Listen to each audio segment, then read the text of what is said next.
কার্তিক আর গণেশ দুজনেই আমাদের আদরের সন্তান। সে তো ঠিকই, দুজনেই বড় হয়েছে, অথচ দেখো দুজনেই কেমন ছোটদের মতো আবদার করে। ঠিক বলেছে।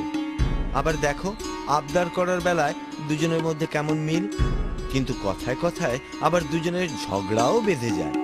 হ্যাঁ, কি নিয়ে যে ওদের মতবিরোধ হয় না তা বুঝতে পারি না। ওই তো ওরা দুজনেই আসছে, দেখো ভাবগতিক দেখে মনে হচ্ছে দুজনের মধ্যে কিছু নিয়ে তুমুল তর্ক চলছে।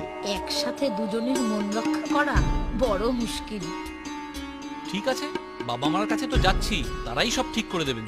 বাবা মা আমার কথাতেই মত দেবেন। আগে থেকে কি করে বুঝলি? আমি জানি আমি ঠিক কথাই বলি, তাই ওরা আমার কথাতেই মত দেবেন। কি হয়েছে আবার? তোদের কি নিয়ে সমস্যা হলো? মা, ভাই কিন্তু বড্ড বাড়াবাড়ি করছে। মোটেও না, আমি কোনো বাড়াবাড়ি করছি না। কি হলো আবার তোমাদের মধ্যে? তর্কটা কি নিয়ে সেটা তো আগে বলো। গণেশ বলছে ও আগে বিয়ে করবে।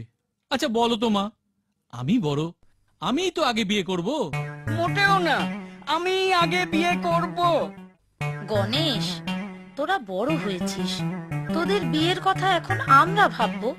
রীতি অনুযায়ী তোর দাদার আগে বিয়ে করার কথা।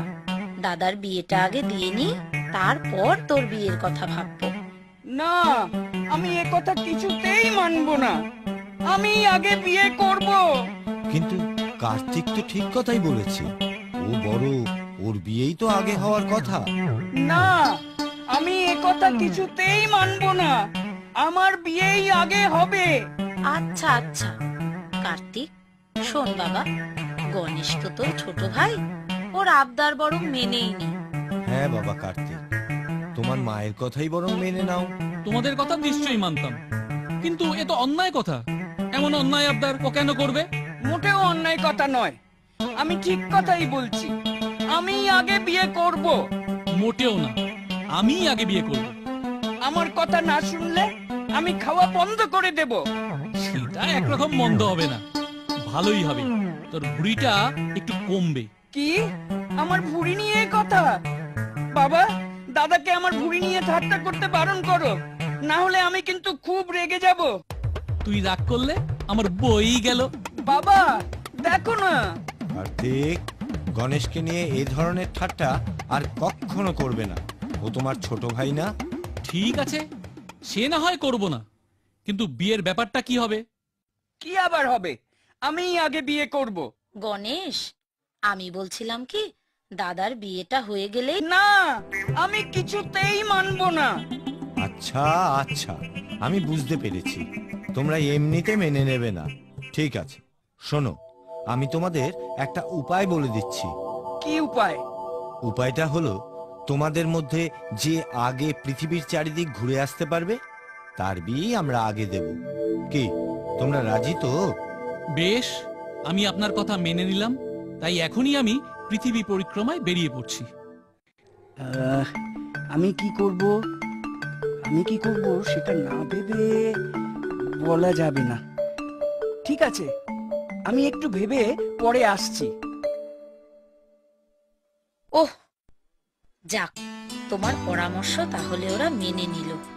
সমস্যা এবার মিটে গেল। কোথায় মিটলো? বাহ, কার্তিক তো তোমার কথা মেনে নিয়ে সাথে সাথেই পৃথিবী পরিক্রমায় বেরিয়ে গেল। সে তো কার্তিক গেল, কিন্তু গণেশ? কি গণেশ? গণেশ তো এখনো কিছু বলেনি। দাঁড়াও, ও ভেবে এসে কি বলে সেটা দেখি। হ্যাঁ, সে অবশ্য ঠিক। নারায়ণ নারায়ণ, বলি চললে কোথায়? প্রণাম দেবশ্রী নারদ। এত ব্যস্ত সমস্ত হয়ে যাচ্ছ কোথায়? সে এক কাণ্ড হয়েছে। গণেশ দাবি করেছে যে সে আমার আগে বিয়ে করবে। নারায়ণ নারায়ণ, সে কি কথা? তুমি বড়, তোমারই তো আগে বিয়ে হওয়ার কথা। বাবা মাও তাই বলেছিলেন, কিন্তু গণেশকে তো চেনেন, জেদ ধরে বসেছে। ওর বিয়ে আগে না দিলে ও নাকি খাওয়া দাওয়া বন্ধ করে দেবে। তারপর কি হলো? গণেশ যখন কিছু মানবেই না, বাবা তখন আমাদের দুভাইকে একটা শর্ত দিলেন। শর্তটা কি? হ্যাঁ, শর্তটা হলো আমাদের মধ্যে যে আগে পৃথিবী প্রদক্ষিণ করে আসতে পারবে বাবা মা তার বিয়েই আগে দেবে। বুঝেছি বুঝেছি, এই জন্যই এমন হন্তদন্ত হয়ে পৃথিবী প্রদক্ষিণ করতে বেরিয়ে পড়েছ। হ্যাঁ দেবর্ষী নারদ। নারায়ণ নারায়ণ, তা অত তাড়াতাড়ি যাওয়ার কি আছে? গণেশ ওই চেহারা নিয়ে তোমার আগে কি পৃথিবী প্রদক্ষিণ করতে পারবে? তা ঠিক, আর তাছাড়া গণেশ এখনো রওনাই হয়নি। কিন্তু আপনি তো জানেন দেবর্ষী, আমি কোনো কাজ ফেলে রাখি না। তা অবশ্য ঠিক। আর তাছাড়া? তাছাড়া কি দেবর্ষী? না মানে গণেশ মনে মনে ঠিক কি চিন্তা করছে, নারায়ণ নারায়ণ, তাও তো তুমি ঠিক জানো না। ও আবার কি চিন্তা করবে? নারায়ণ নারায়ণ, সে তো ঠিকই, তবে তোমার বাবা মাও আমি যতদূর জানি তোমার ছোট ভাইকে খুবই স্নেহ করেন, তাই তারাও এই ব্যাপারে কি চিন্তা ভাবনা করছেন সেটাও তো জানা দরকার। হ্যাঁ, বাবা মা গণেশকে খুবই স্নেহ করে, আমিও করি, ও তো আমারই ছোট ভাই। নারায়ণ নারায়ণ, বেশ ভালো, ঠিক আছে, যাও বেরিয়ে পড়ো, পৃথিবী প্রদক্ষিণ করো, আবার পরে দেখা হবে। প্রণাম দেবর্ষী নারদ।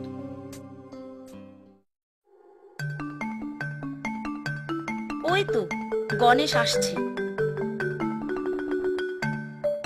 বলো গণেশ, তুমি কি ঠিক করলে? বাবা মা, আমি তোমাদের পুজো করব। বেশ তো, বাবা মায়ের পুজো করবে, এ তো খুব ভালো কথা, নিশ্চয়ই করবে।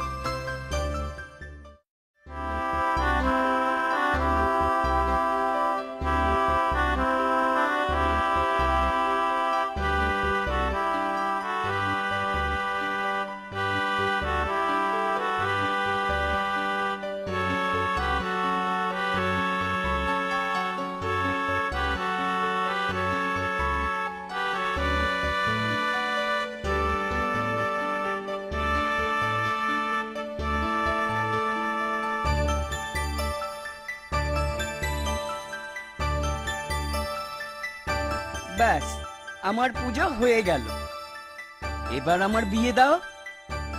গণেশ, শর্তের কথা তো আমি আগেই বলেছি, তুমি যদি কার্তিকের আগে পৃথিবী প্রদক্ষিণ করে আসতে পারো তাহলে নিশ্চয়ই তোমার বিয়ে আগে দেব, এর কোনো অন্যথা হবে না।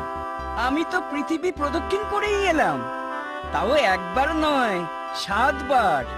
কি আশ্চর্য কথা, তুমি কখন পৃথিবী প্রদক্ষিণ করলে? এই যে আমি তোমাদের পুজো করে প্রদক্ষিণ করলাম, তাও একবার নয় 7 বার। তাতে কি হলো? বা বেদে আর শাস্ত্রে আছে, পিতামাতাকে পুজো করে প্রদক্ষিণ করলে তাতে পৃথিবী প্রদক্ষিণের ফল পাওয়া যায়। কিন্তু বাবা, বেদের কথা যদি সত্যি হয় তবে আমার পৃথিবী প্রদক্ষিণ করা হয়ে গেছে, সুতরাং দাদার আগেই আমার বিয়ে দাও, না হলে বেদের কথা মিথ্যে হয়ে যাবে। তাই তো বাবা গণেশ, তুমি তো ঠিকই বলেছ, তুমি সত্যিই বুদ্ধিমান। বেদে আর শাস্ত্রে যা লেখা আছে সেটাই তুমি করেছো, সুতরাং তোমার পৃথিবী প্রদক্ষিণ করা হয়েছে বই কি। তাহলে তাহলে আমার বিয়ে দাও। ঠিক আছে, সিদ্ধি আর বুদ্ধিকে তো আমাদের পছন্দ করাই আছে, রূপে গুণে তারা সকলের চেয়ে ভালো। আমরা তোর বিয়ের আয়োজন এর মধ্যেই করছি।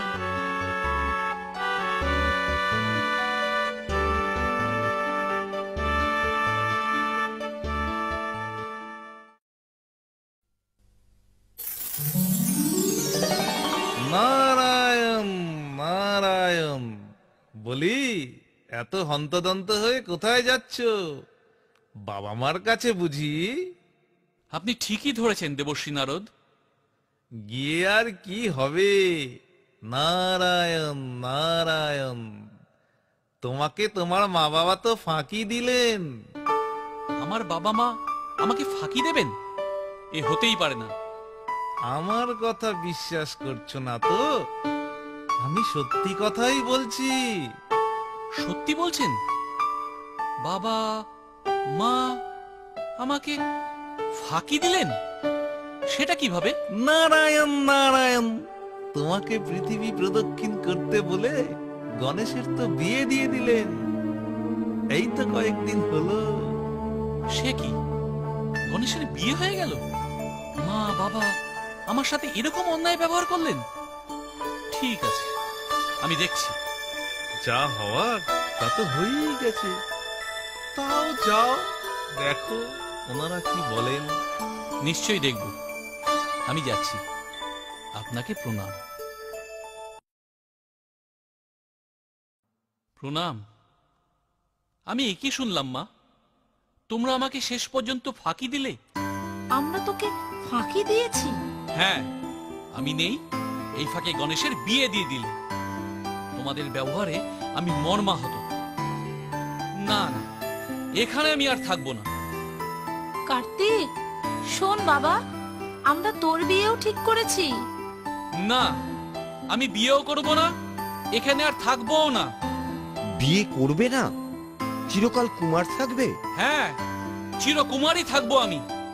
আমি চললাম। কার্তিকের খুব অভিমান হয়েছে। চলো, কার্তিক যেখানে থাকবে আমরাও সেখানে গিয়ে থাকবো। বেশ, তবে তাই হোক। এরপর কার্তিক ক্রৌঞ্চ পর্বতে থাকতে শুরু করেন। শিব ও পার্বতীও সেই পর্বতে গিয়ে থাকতে লাগলেন। বাবা মাকে আসতে দেখে কার্তিক ক্রৌঞ্চ পর্বতে থাকতে চাইছিলেন না। পরে দেবতাদের অনুরোধে সেখান থেকে 12 ক্রোশের মধ্যে থাকতে রাজি হন।